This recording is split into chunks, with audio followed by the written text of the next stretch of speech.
can't I remember where I'm going? Who am I?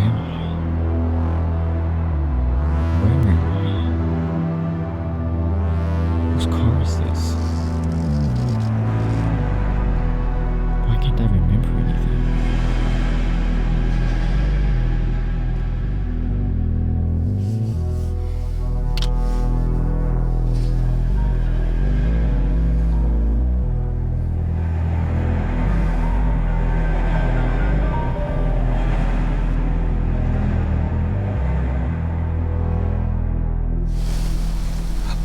Hello? Hey babe, don't forget to grab the baby's milk. Oh.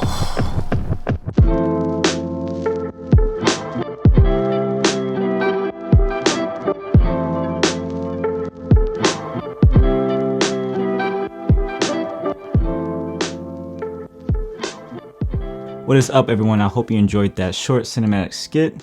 I say cinematic loosely, but I really wanted to test out the Sony A1 in a storytelling situation. And this was a great test for me to see how the 8K performs when in post, the autofocus, S-cinetone, and also where some of the limitations are with this camera. What's up, y'all? I'm driving to the location right now. So today I'm trying to film myself with the Sony A1. Some of it in 8K, some of it in 4K, some of it in 1080p, depending a few things. I've been sitting here driving for the last 2 hours, and I just thought about a concept for like a mini short film. I've been listening to some music from the Music Bed app to get some inspiration, and I found a song that I'm going to use. I'm going to try to vlog myself as well as shoot. I'm definitely going to be utilizing the autofocus on the camera because the Sony A1 does not have a flip out screen, so I can't really see myself, so I have to just line up the composition, set that focus point there, and then do like a smooth rack internally. So that's going to be pretty handy. Anyway, let's get to it. I've never been here before. It's kind of crazy. All of the railings have ice on it. This is ice. Whoa, wow, look at that. This is all ice, and this is like a harbor. So right now I'm like in Holland, Michigan, but wow, this is insane. So I'm gonna be trying to film in the parking lot over here. I'm trying to make this fast because it's cold. I'm gonna probably go back to the car real quick, think through the shots. I need a couple of shots of myself, get the camera set up and tripod, and try to do this pretty quickly. Whenever we hear about a new camera with more resolution, there's always that question of why? Who is it for? This is totally overkill. And at this point, I've just accepted for what's to come. Heck, I even own two 6K cinema cameras myself. So resolution isn't like top of my list, but resolution does help in certain workflows, which we'll get to in this video. But yes, the A1 shoots in 8K up to 30 frames a second with a high bit rate of 400 megabits per second at 420 10-bit.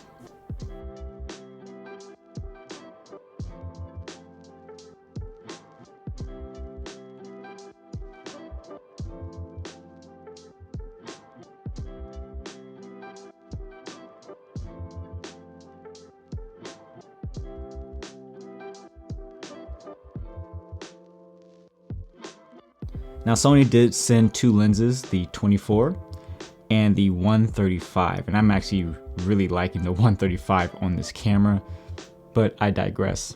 Now this actually came to me as a surprise.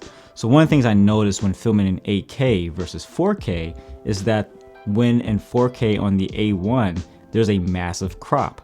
The 8K actually utilizes the entirety of the sensor with no crop, and so you get the full effect whatever lens you're using. But as soon as you switch it over to 4K, boom, there's a crop. And so I still have the Sony A7S III with me. And so what I did, I tested how much of a crop it is, and I still don't have a scientific number, but here are some examples. Here's the 8K image of the A1. Here's the A7S III in 4K. Now the 4K image of the A1, and then compared the 4K to 4K, here's the A7S III 4K.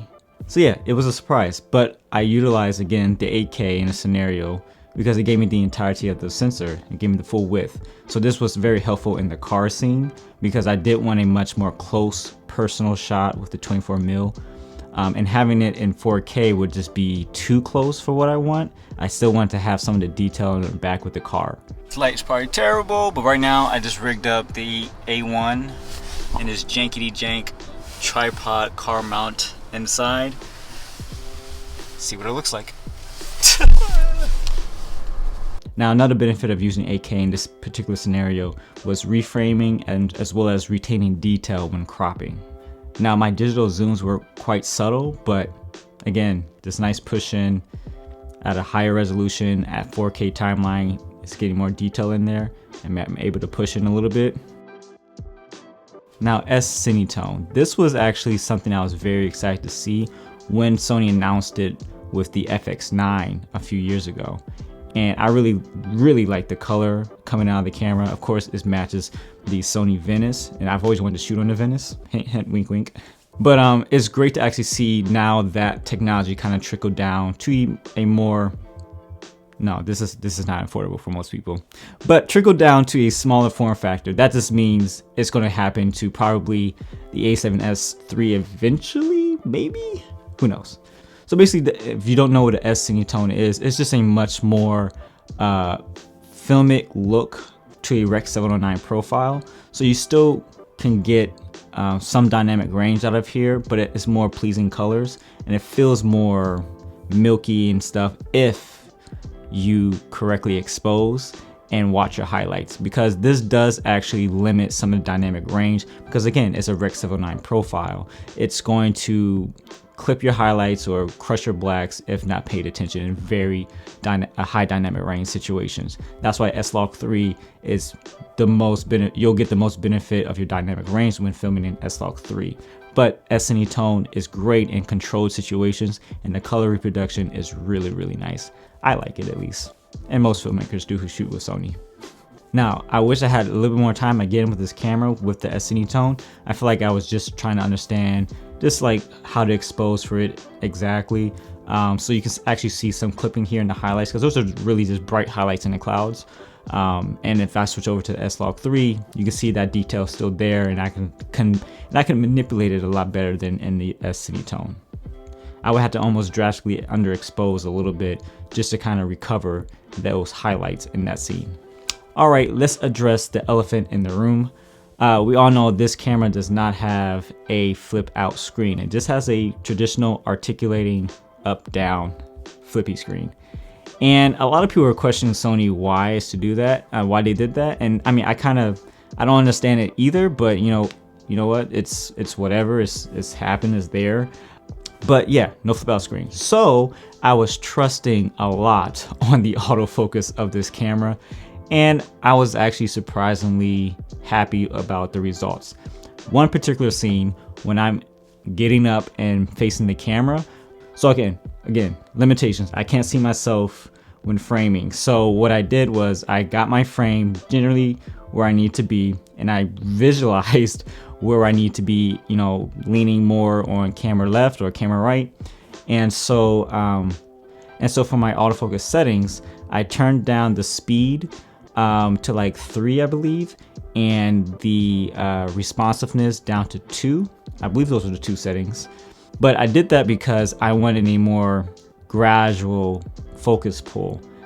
Almost if like somebody's sitting there with a follow focus themselves and focusing on me. I wanted to feel a little bit more, the word's not organic, but more true to being a actual pull. Less digital, less like artificial. So I do like that feature in the camera where you can really adjust and fine tune the autofocus. Obviously the A7S III can do that too. But yeah, after a few tries, what I did was I just got into the frame, make sure I was like looking at the camera, and I just tapped on the back of the screen roughly where I think my face was because I couldn't see it, and that allowed the active tracking to activate.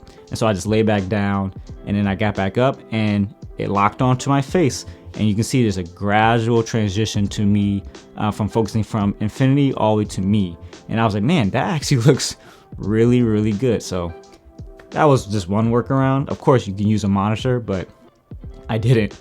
I should have used a monitor actually. So low light performance, it's good.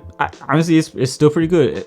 I would say pixel peeping, if you were to compare it to the A7S III, the A7S III still performs a lot better because of that weird dual gain output when it comes to the ISO levels. It doesn't necessarily have that in the A1. I did push it to about 12,800 ISO, and okay, don't judge me, but I did do 120 frames a second in 4K at 12,800 ISO. When you do that in darkness, basically, you're gonna experience more noise. So just be aware. I mean, I already knew what I was doing when I was getting into that, but I wanted to see what the noise looked like. And for the most part though, like if you're in 24 frames a second, it handles the noise really well. Definitely has that Sony look when it's looking into the darkness and you can see whatever you want to see. It's insane. But it performed well. One way I tested it, I'm driving around the city and I'm just allowing whatever ambient light to come in, the detail on my face, and again, looks really good. 12,800 ISO, that's where I was at roughly. Now, I personally don't shoot a whole lot of high frame rate content, but I mean, when the chance is there, might as well do it. It was snowing outside, and again, you ever just looked at an image and you just heard the music that you wanted to capture and visualize and put imagery to it? Does that make sense? I do that sometimes. If I'm like seeing a scene, I'm like, man, I hear exactly the song I want. That was the case in this case. Of course, slow motion for me always equals classical. And so here's a little sequence, I guess, another cinematic sequence, whatever you want to call it.